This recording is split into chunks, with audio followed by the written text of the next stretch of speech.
Call it.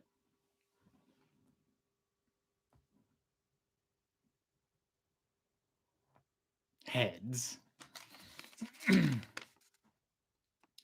Why then, O brawling love, O loving hate, O anything of nothing first create, O heavy lightness, serious vanity, misshapen chaos of well-seeming forms.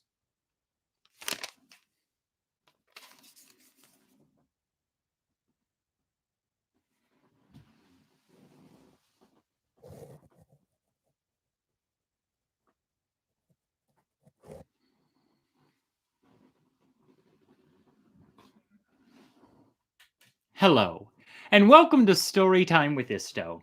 You've reached Chapter 7 of Tarot Tales, a weekly gathering where I tell a little-known fairy tale based on a randomly drawn tarot card from the week prior. During the last episode, I drew the Ace of Swords reversed, which I learned a lot of really cool things about, but most fittingly is this idea of just a sucker punch through a cloud with a sword in your hand, piercing a crown with a wreath on it. So it's this idea of kind of breaking through thought and like being able to connect ideas, a lack of confusion, an aha moment. And I've been learning, as I've been learning about the tarot, that when you draw something reversed, it doesn't mean the opposite of that. What it means really is that you are not able to achieve perhaps what the upright meaning is. So what this means is that this reversed would represent perhaps clouded judgment or the inability to make a decision, writer's block, or confusion in some kind of way, which is super fun for fairy tales. And there were a lot of potential opportunities for this with the ideas of illusion and magic and whatnot. But I'm really excited about what I found for this week. So before we dive into that, for those of you that are drinking along at home, we have a Mezcal mule for those of you that drink alcohol. I am not partaking in this week because I don't fuck with Mezcal. I am drinking a margarita mocktail, which is actually quite good. I tested this over the weekend. I've got some tagine going around the rim, and it's got a little bit of pickle juice in it, which is just enough stank to make it feel like maybe there's a little tequila in there. There's not. It's not the same thing, but it is fitting for me. So for those of you that are drinking with me, and for those of you that are not, I am just happy that you are here. So to you, I say cheers. Ooh, tart. If you would like to get these recipes prior to the show, you can look in the description below for different ways to stay in touch, as well as the map for the different locations that we're going to be visiting today, and the text if you would like to follow along. I'd also like to point you all towards a chat, which should exist somewhere on this screen, where you can hang out with some of the other people that are watching this live if you were joining us live, or watch it reenacted in the future. All right, enough business. Let's dive into it. So, the myth, the folk tale that I stumbled upon was one that I kept coming back and forth to when I was looking into folk tales from Central and South America. And I found it one time under one name, and then I kept seeing the same kind of story repeated. And I found out that there is just kind of a common recurrence of this same narrative again and again and again. And I'm going to dive into all the different versions of it when I get to the end. But I decided to focus in on one specific place because we've got the Mezcal tie, which I thought was fitting, in the city of Oaxaca. So without further ado, Chapter 7. La Matlazihua. Once upon a time, in this town of Santa Maria Sola de Vega, Oaxaca, there was a young man named Jose Antonio. Jose Antonio was a tall, fair, and graceful man with a thick and well-trimmed beard. He liked his women plentiful and his mezcal by the bottle.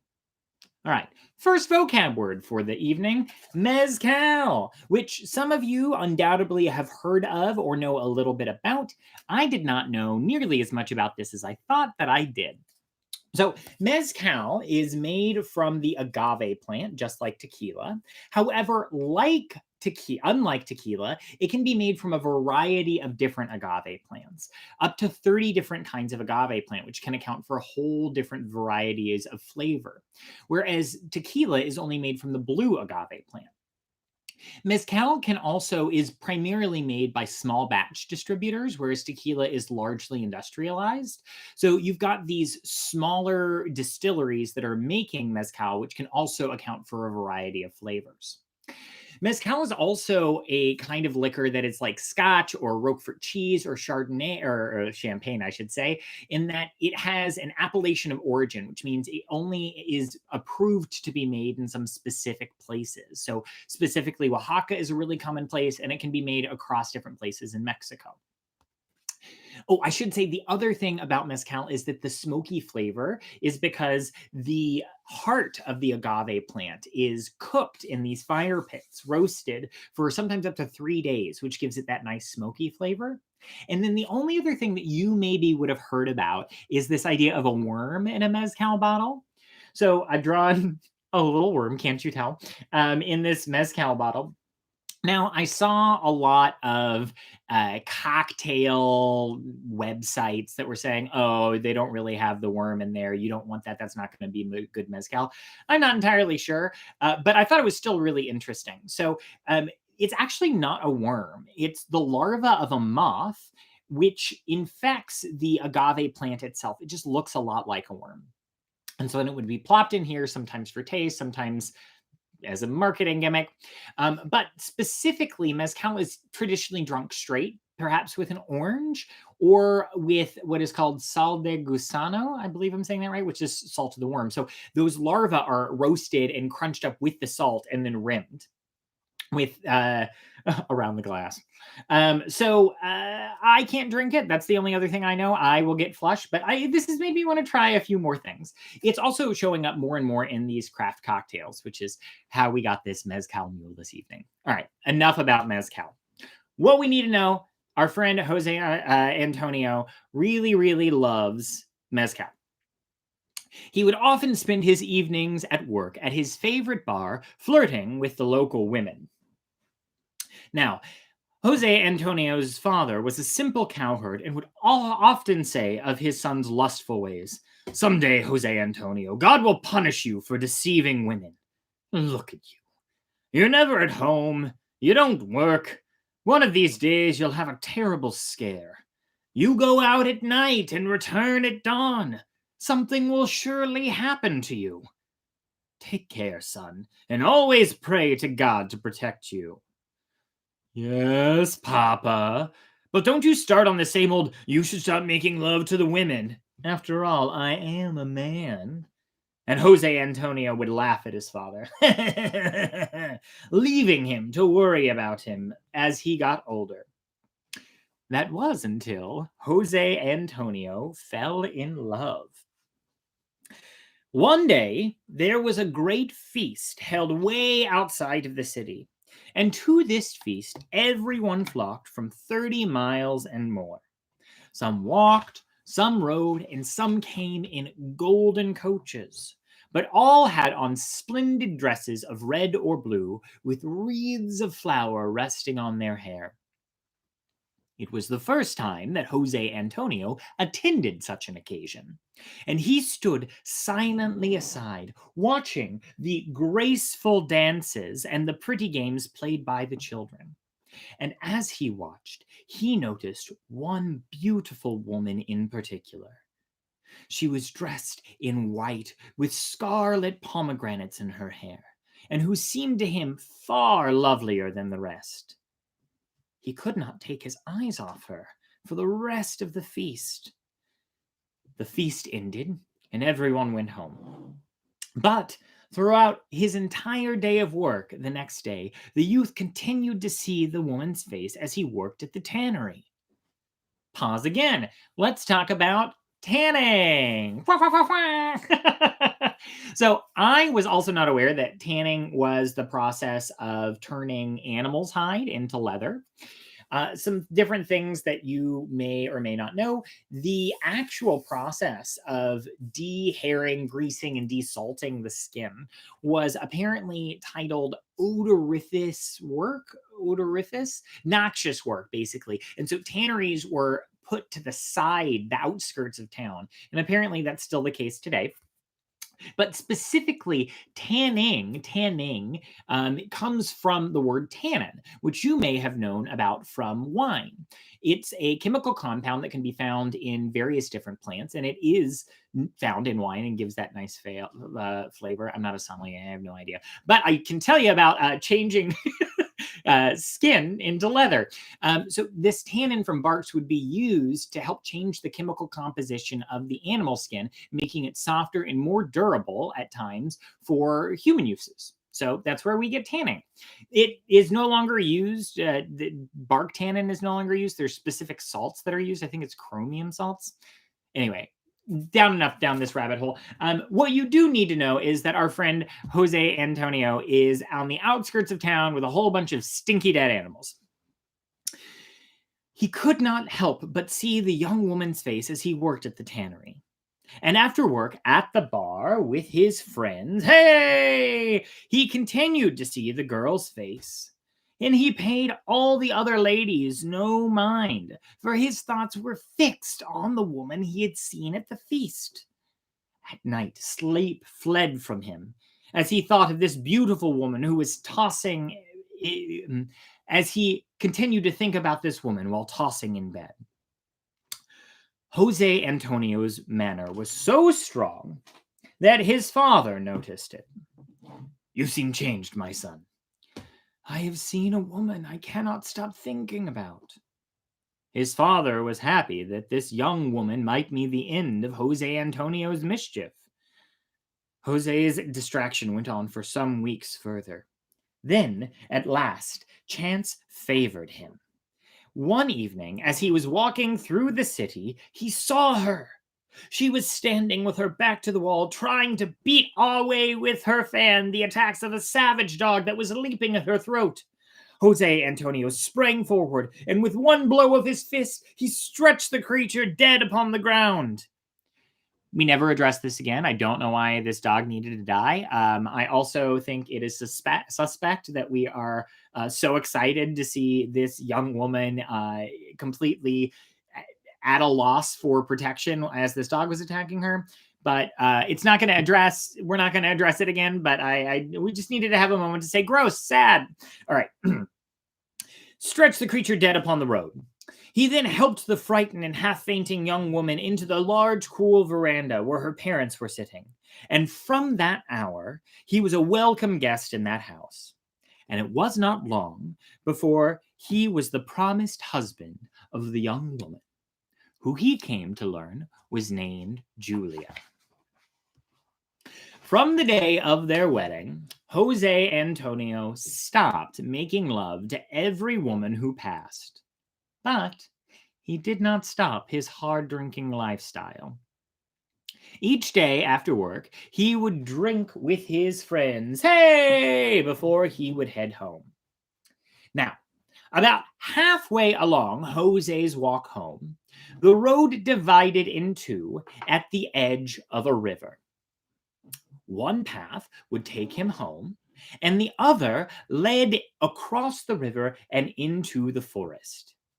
Each night, Jose turned right at this crossroad to join his new beloved wife, Julia, where they slept in harmony. But as their marriage aged, so did Jose Antonio's desire to get home quickly. And one night, after work, he drank himself into lust. As was the case when he drank with his friends, he began to flirt with the local women. Jose Antonio stayed at the bar until the last woman left and then some. He finally began his journey home at about 3 a.m. As Jose approached the crossroads, he noticed a beautiful woman dressed in white with long, loose hair falling down past her waist. She smiled and beckoned him forward as she wandered down the path towards the left. Jose took 2 steps towards her, but stumbled, fell to the ground, and suddenly remembered his wife. As he brought himself back to his feet, he saw what only appeared to be a puff of smoke in the distance. He promptly turned right and headed back home. "Well, what kept you so long last night?" asked Julia the next morning. "Oh, nothing," Jose Antonio said, shifting in his bed, quite hungover. "I stayed a bit too long at the bar and headed home later than I intended." He paused. It's funny. I dreamt I met a woman in white at the crossroads of the river. I dreamt she beckoned me follow her and then turned into a cloud of smoke." As Julia listened to this, her face grew deadly white, and her whole body shivered as if with cold. From her childhood, she had heard stories of the terrible beings that lived in the forests and were hidden under the banks of rivers, and could only be kept off with powerful charms. Could this woman have been one of these? Perhaps. Who knows? It might have been Matlazihua herself, who sought drunk and unfaithful men as her prey. She had often heard of Jose Antonio's past. For a moment, the young woman sat choked with fear as these thoughts rushed through her. Then she turned to her husband and said, "Jose Antonio, will you promise me something?" "What is that?" he asked. "I want you to promise," she answered, lowering her voice to a whisper, "never to drink at the bar after work again." "Huh? What? What? What's the matter? You look so pale. Tell me, why are you so frightened?" Julia paused, as if she were about to tell a dark secret. "I believe the woman you saw was Matlazihua. Legend says that she was once a young woman named Casilda. She was once the most beautiful woman that lived in Oaxaca, and she married a great man, caring and loving. Casilda and her husband had a baby boy. One day, Casilda left them to go swimming in a nearby river when a man from the village saw her. Casilda saw him and told him to leave her alone, but he would not, so she yelled again. He ignored her protestations and instead told her that he was there to warn her. "Your husband is having an affair with none other than your mother," he said. Casilda could not believe her ears. She was quick to anger and became blind with rage. She ran home to find her husband asleep with the baby in his arms. Filled with anger, she burned the house down with them inside. Villagers could hear their screams while Casilda ran to her mother's house. She found her on the patio and attacked her with a machete, striking her in the stomach. And as the mother bled to death, she cursed Casilda, telling her that from then on she would have to avenge all women by killing their unfaithful husbands. Now, I'm just imagining this giant machete and all of this stomach acid going everywhere, and I can't stop thinking about it. So, to humor myself, you must avenge all women by killing their unfaithful husbands. It's not funny. And from that day forward, Casilda became Matlazihua. They say that she murders drunk and unfaithful men who were traveling alone by luring them into the forest with a screen of incense from which they cannot escape. Jose stared at his wife. Had she really gone mad? "But my love, I would never be unfaithful to you." "I believe that to be true of you, but I do not believe that to be true of your drunkenness. And I believe that the sight of Matlazihua means that your heart in that moment was open to others. That is the reason I implore you never to drink after work again." At these words, Jose Antonio burst into laughter. But it sounded so harsh and loud that Julia shrunk away, shuddering. It seemed as if he could not stop himself, and the more he laughed, the paler the poor woman looked, till Julia flung herself on the ground, weeping bitterly. At this sight, Jose became suddenly grave, and kneeling by her side, gently tried to raise her up. "Do not cry so, my angel," he said. "I will promise anything to you. Please, only let me see you smile again." And with great effort, Julia checked her sobs and rose to her feet. "Thank you," she answered. "My heart grows lighter as you say that. I know you will keep your word and stay away from the bar." They parted ways. Jose Antonio worked late that same day, and he was exhausted. And as much as he wanted a drink, he passed the bar with all his friends and headed home. The moon was shining on the river as he approached the crossroads as usual. The water looked cool and inviting, and the trees of the forest seemed to stretch out their arms from the left and beckon him near. But the young man steadily turned his face toward the right and went home to bed. Avoiding the bar had been hard, but Jose Antonio had his repayment in the joy and relief with which Julia greeted him. He assured her that having overcome the temptation once, the danger was now over. But she, knowing better than he did the magic of Mezcal, did not fail to make him repeat his promise when he left for work the next day. They parted ways again. "I think I must be mad," he said to himself, "and have dreamt all that folly." And going back to the city, he began his daily work tanning hides. But either the work was much harder than usual, or he must have been ill, for he could not fix his mind on his hides. Everybody he came across during the day inquired if anything in particular had happened that would give him that white and frightened look. "I must be feverish," he replied. Yet somehow he knew that one drink would fix his disposition. For 3 nights, Jose Antonio kept his word to Julia. Not because he believed in La Matlazihua, for he thought that the tales about her were all nonsense, but because he could not bear the tears with which he knew that Julia would greet him if he confessed that he had returned to the bar. In spite of this, the desire to have a drink became deeper as each exhausting day passed, and on the 4th night, the desire to drink had become so great that neither the thought of Julia nor the promises he had made to her could hold him back. He entered the bar and joined his friends, who cheered, "Hey, happy pint night!" And once again he found himself drinking to flirtation, stumbling home well past midnight. As he approached the crossroads near the river, he found that Julia's warnings, though he had laughed at her in the moment, had remained in his memory. And he suddenly felt himself approaching the water with a sense of fear which was quite new to him. And there she was, the woman in white.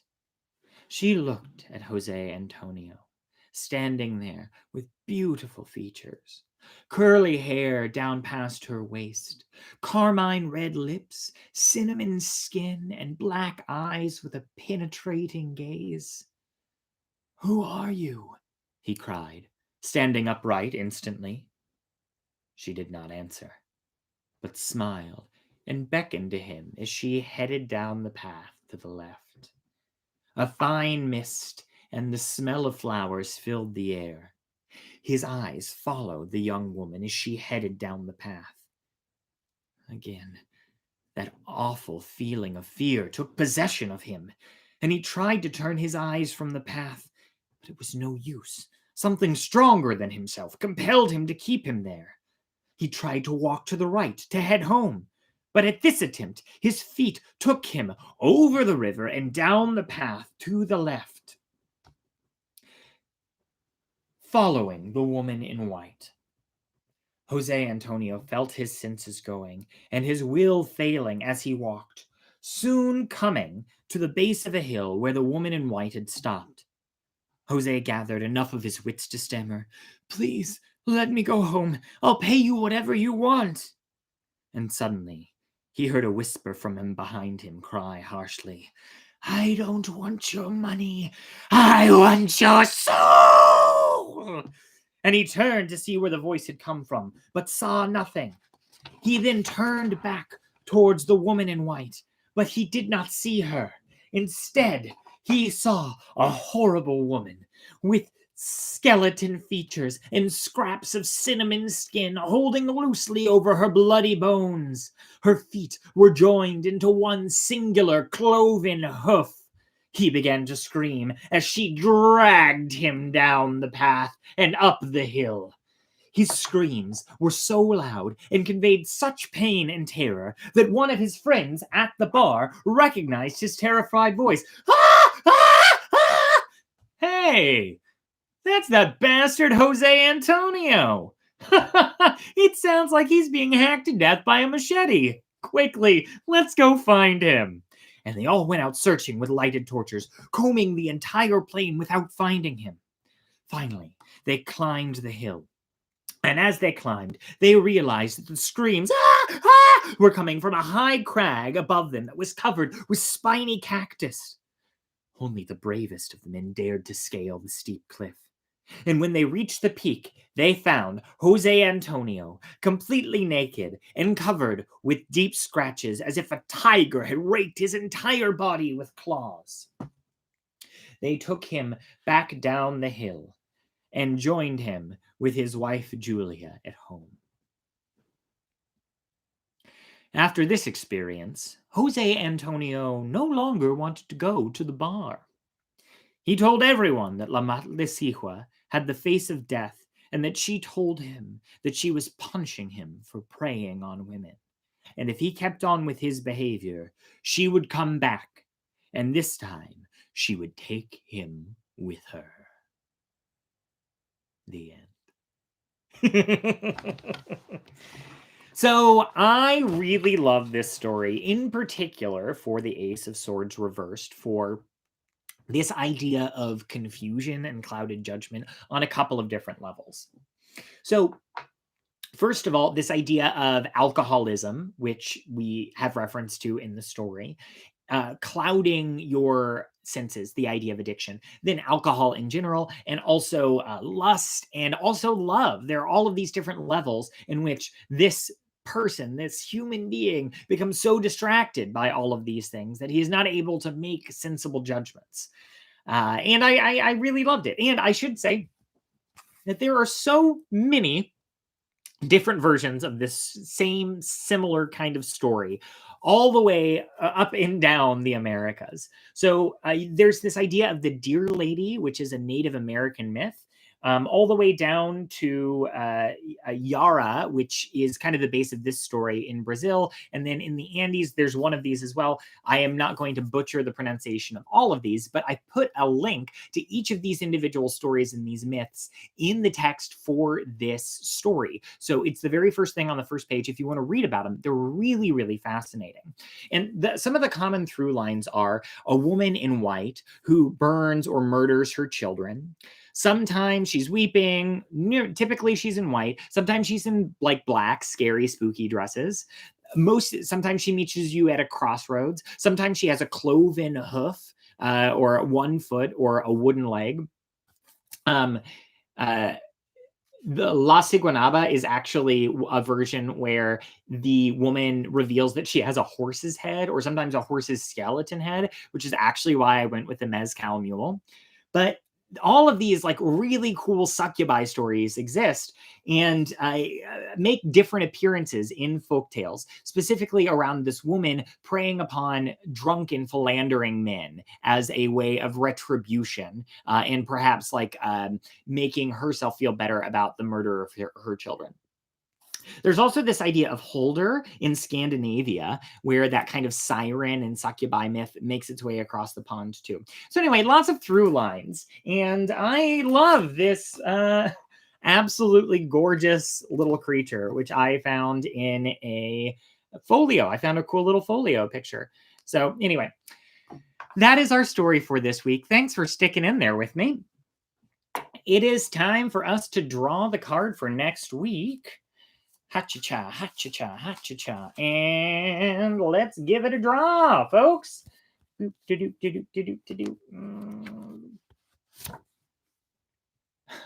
Man, we're really sticking with the Pentacles. Okay, we have got the Four of Pentacles. All righty. Well, I will spend some time figuring this out. I know Pentacles can mean coins, can mean power. It looks like this looks like somebody being very greedy, hoarding this. So anyway, I know nothing about this. If you have a story that you think would be fitting or have any fun information or facts about it, please use the feedback and story suggestion form in the description below. I'd also be very open to any feedback that any of you have in ways to make this more fun and special as time goes on. My gratitude this week comes from this meditation on the idea of clouded judgment. Typically, the day after I do one of these shows, I am an emotional wreck. I get really mad at myself. I think this whole idea is stupid. I wonder why I do it. I wonder why I'm trying to do anything creative. And I know that that's not true. I know that it is just faulty wiring in my brain, but it happens like clockwork. And that was never more true than after the very first night that I did this show.